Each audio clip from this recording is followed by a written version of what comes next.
Hey everyone, and welcome to another episode of D&D Horror Stories. In today's episode, we have a tale about one of the unluckiest players I have ever heard of, a story about a player being invited into a Polycule, and more. But first, Lucky is trying his sneak skill.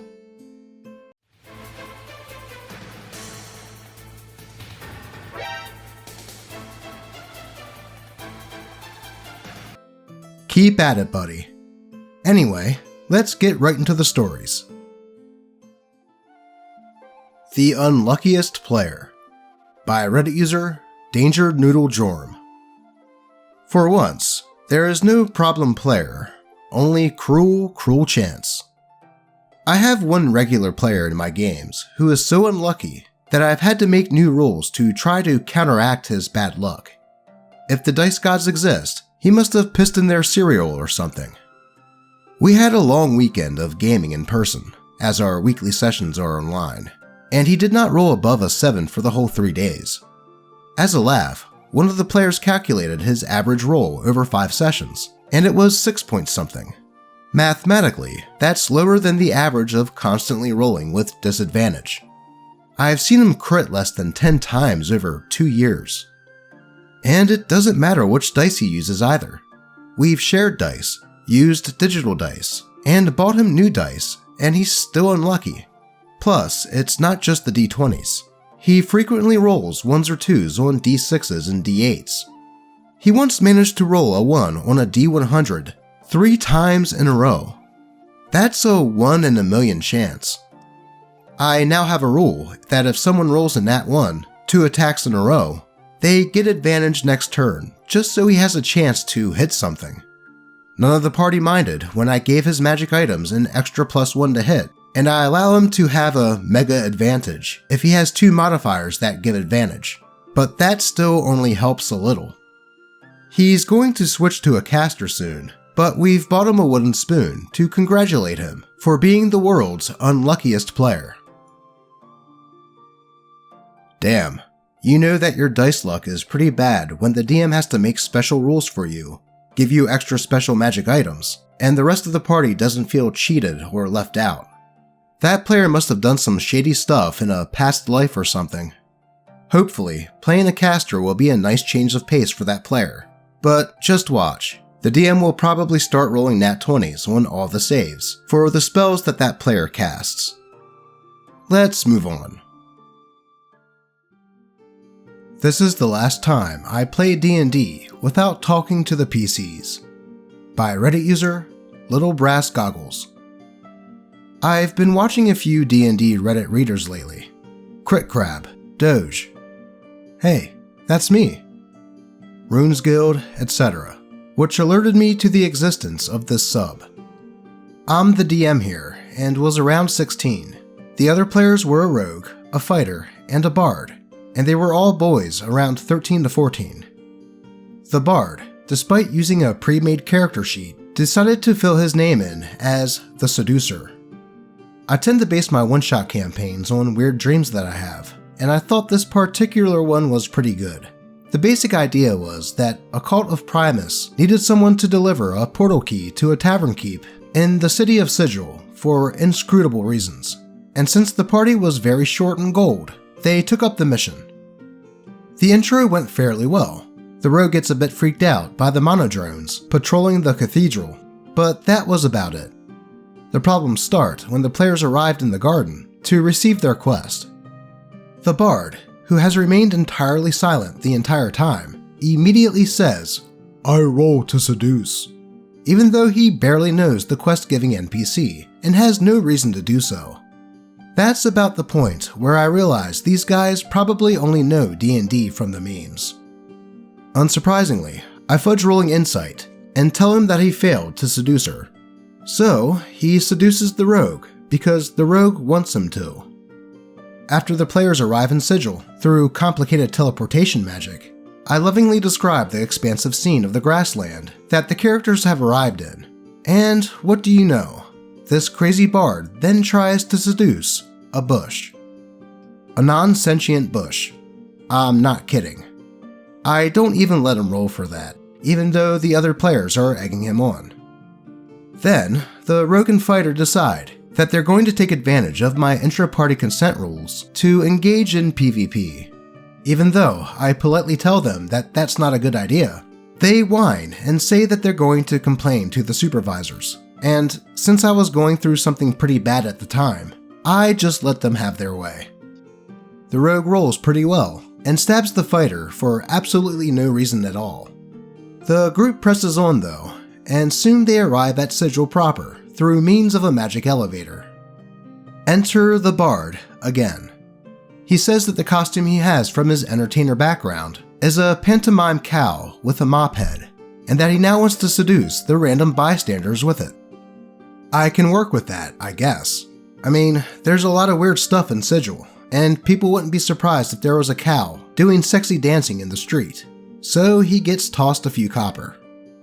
When these weirdos get to the tavern, the Bard tries to seduce the tavern keep, once again, for no reason.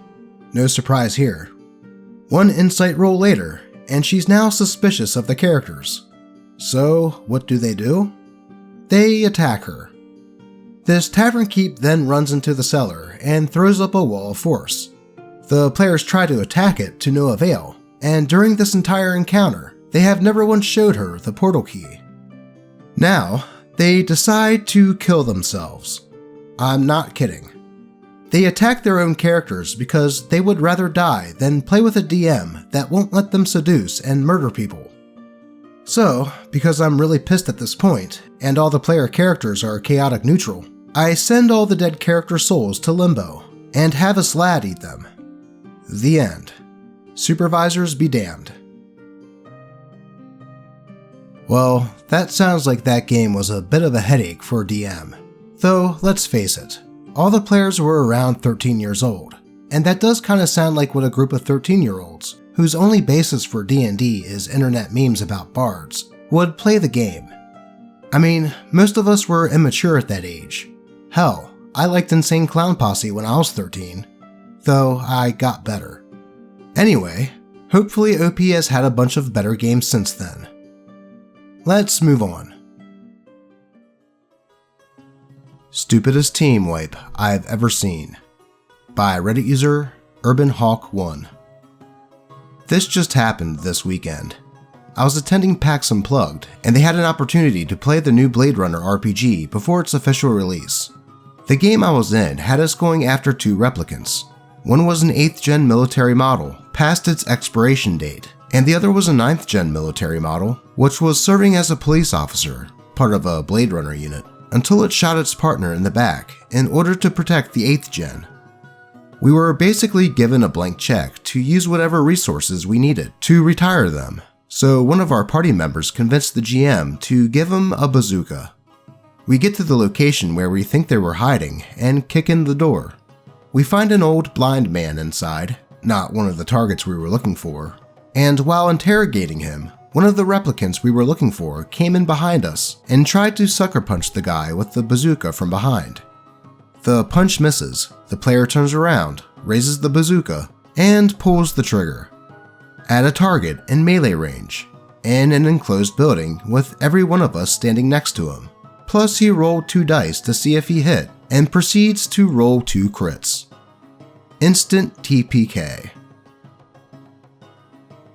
Well, at least it sounds like you all had a blast.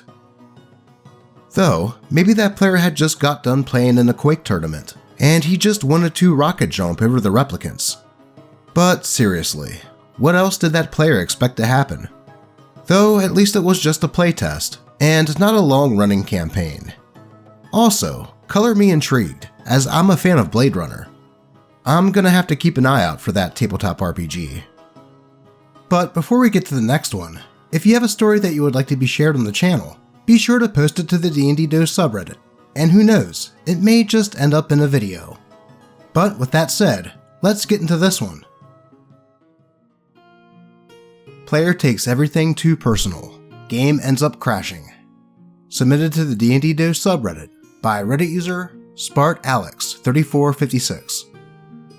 Before the lockdowns, I had a D&D group for a small campaign with several friends of mine from college, and one dude that I didn't know at all. Let's call him Joe to prevent using his real name, and he is the problem player. The campaign only lasted around 5 to 6 sessions before the DM was diagnosed with cancer, and in terminal phase on top of that. She was too sick to DM our game, and sadly, a bit of time later, she passed away. Soon after the lockdown started, I had the idea to bring back the group for a long homebrew campaign, with myself as the DM. Everyone agreed, and I even had a memorial planned in game for a previous DM, but sadly, we never got far enough for it to happen. Also, at the same time of this campaign, I was DMing a Curse of Strahd game for another group, and this will come into play later. The party consisted of a female halfling ranger, a female human warlock, and a male human fighter, Joe. The campaign started off well, but during a nightmare dungeon inspired by Bloodborne, Joe's character went a bit insane, as he failed some wisdom saves, and his party member had to calm him down, with the ranger shooting his leg with her bow. They played it really well in character, and in my mind, I thought it was a good session, and everyone told me so. Except Joe. Later on, Joe had picked the feat Magic Initiate, and had picked the Find Familiar spell, but told nobody in character, and summoned a spirit-looking crow during the night as a scout. The morning comes, and the ranger and warlock were confused by this crow, and Joe still didn't say anything. Thus, they shot the crow down as a big misunderstanding. All the players laughed at the situation, and I thought no drama would occur from that. After that game, Joe contacted me via Discord to tell me that he was deeply offended by all the bad things that happened to him in game. The going insane bit, the dead spirit crow, and much more that I won't mention here. He thought I was going specifically after him, which wasn't the case, and I told him so, but he warned me that if this keeps happening, he would quit the game. I insisted that all of those situations were either bad rolls or misunderstandings from the character's perspective, but he wouldn't have it. It's then 2 sessions later, and they are fighting trolls, which are weak to fire and acid, but the characters don't know that. So I have them roll intelligence or nature checks to see if they would know, but unfortunately, they all roll low, so nobody figured it out. So instead, I put out clues during the fight that their characters could spot with a good enough perception roll, like the troll staying far away from the torch from the ground. But once again, the rolls weren't in his favor, and he lashed out at me, saying that nothing good ever happens to his character, and he might as well just crawl into a ditch and die. I called the session there, seeing that the other 2 players weren't at ease with the situation. This session exhausted me. That, plus the Curse of Strahd campaign that I was running. I was a bit overwhelmed, so I asked the group if they would like the sessions to be every 2 weeks instead of every week. Ranger and Warlock agreed easily, but Joe was standing his ground, saying that it's either weekly or nothing. At this point, I was done with his bullshit, so I just said that it'll be nothing then. The campaign ended right there, and I felt like an asshole. Fortunately, I'm still good friends with Ranger and Warlock, and Ranger even joined me for a D&D Pokemon themed game, with me as a player. Though, I never heard from Joe again. I feel like I ended the campaign a bit too quickly, but negotiations had failed. Also, say hi to your cats from me. Spartalex says hi. Well, first, my condolences to your friend. Losing someone always sucks. But in regards to the story, I think that Joe was overreacting to things. Now, the going insane part due to failing the wisdom save, I could see being a little peeved at, if he was the only person required to do so. But if everyone else had to pass one, then he had no basis to be that upset. Then there was the thing with his crow familiar. I can see the other characters being wary about a random crow following them, and them doing what they did made sense in the context of the situation. And as far as the troll fight, again, if everyone was getting the same checks to see if they noticed that the troll is adverse to the torch, then Joe had no basis to claim that he was being targeted as a player. But the thing that takes the cake is when OP stated that they were overwhelmed and wanted to switch to bi-weekly games, and Joe demanding that it stay weekly. Who the hell does he think he is to demand someone's time like that? In the end, while it sucks that the campaign had to end, and they never got to the memorial thing for their old DM, it is probably best that you don't have that player around anymore. And besides, you could always restart that campaign, just without that character. Though, those are just my thoughts. What do you all think?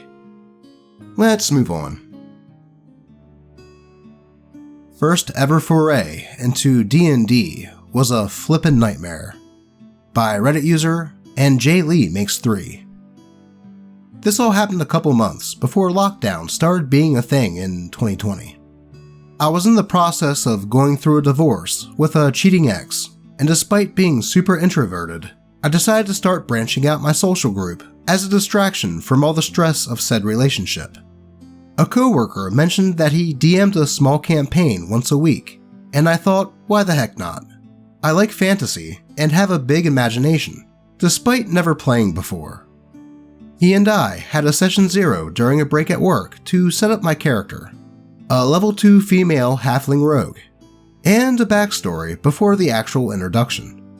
I was excited to try something new and maybe make new friends, so I baked some treats for the upcoming session and showed up in an anxiously hopeful mood. I understood that it might not be super easy to be added into an ongoing campaign of 4 players. They'd only had 4 or 5 sessions to that point though. But good grief, was it an absolute disaster. The entirely male group were dismissive to me in real life, and outright threatening in game.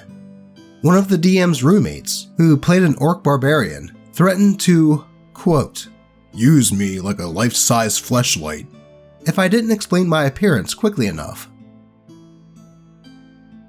Another player put their hands on my thigh during a roleplay attempt at mediation, even though they had to get out of their seat to do so. No one saw any issue with this behavior, and the DM did nothing to stop it or help me out of the situation. I was beyond creeped out, so I stood up and said, I'm sorry to interrupt, but this clearly won't work, so I'm going to go. Please don't forget that my character or myself were here. And I booked it out to my car. I left the treats behind, and I'm still mad that I lost a baking pan, but I was more than a bit distracted at the time.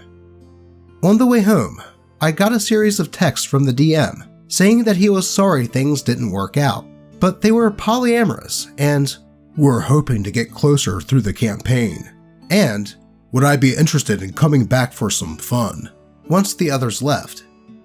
I pulled over, told them to never contact me again, and cried the rest of the drive home. The next day, I asked my manager, super awesome lady, for a shift switch, which was granted, so I'd never have to interact with that coworker ever again. The good news is that I never had to interact with any of that group again. Between them and my ex, I felt like Neo dodging bullets all over the place. I've only now started to explore tabletop again, because I'm terrified any other group I join will be the same, and I refuse to put up with that kind of behavior in real life or in roleplay. And I'm still mad that I lost my pan. Holy crap, talk about dodging bullets there. That Neo comparison is pretty fitting. Look, I know people that are in poly relationships, and while I don't get the draw to them myself, I know that this is not how normal people in poly relationships are supposed to act. What that player did was blatant sexual harassment when he moved seats to put his hand on OP's thigh, and then for the DM to text OP after she was obviously upset to offer that proposition is super scumbag behavior. It also pisses me off to hear that OP had to change shifts just to not see that creep again.